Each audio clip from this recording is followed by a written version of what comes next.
नमस्कार। न्यूज़ 18 बिहार झारखंड के digital platform पे आप सभी दर्शकों का बहुत बहुत स्वागत। मैं राहुल ओझा आपके साथ। नरेंद्र मोदी शंघाई को ऑपरेशन ऑर्गेनाइजेशन यानी एससीओ सम्मेलन में हिस्सा लेंगे।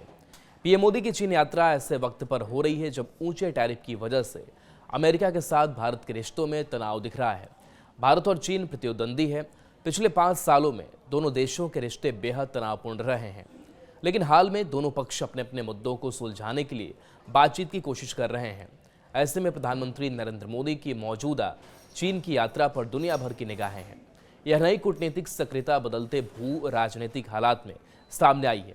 खासकर ट्रंप के टैरिफ युद्ध के बाद चीन के सरकारी अखबार चाइना डेली ने लिखा है कि पिछले सप्ताह भारत गए विदेश मंत्री वांग यी के दौरे को व्यापक तौर पर मोदी की यात्रा की तैयारी माना जा रहा है। चाइना डेली ने लिखा है कि चीन और भारत का मेलजोल वैश्विक परिस्थितियों से निपटने के लिए अहम है, खासकर तब जब अमेरिका की एकतरफा दबाव बनाने की नीतियां और मुक्त व्यापार और अंतर्राष्ट्रीय व्यवस्था को दी जाने वाली चुनौतियां बढ़ रही हैं।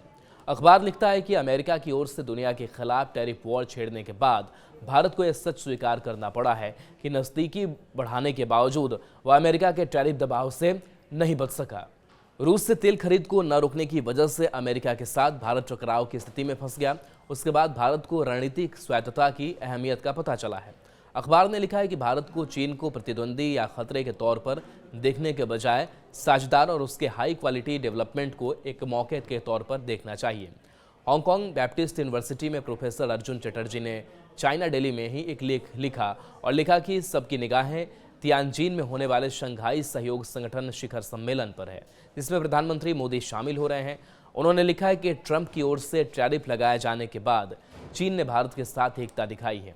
चीन के राजदूत ने अमेरिकी कदम को धौंस दिखाने की कार्रवाई माना। उन्होंने लिखा कि पीएम मोदी ने साफ किया है कि भारत अपने किसानों, मछुआरों और डेयरी क्षेत्र के हितों से समझौता नहीं करेगा। अर्जुन चटर्जी ने लिखा है कि ग्रीन एग्रीकल्चर, खासकर नाइट्रोजन यूज एफिशिएंसी, ऐसा क्षेत्र है जहां भारत और चीन तेजी से काम करते हैं। पर्यावरण और आर्थिक दोनों तौर पर एक बेहतर कदम होगा।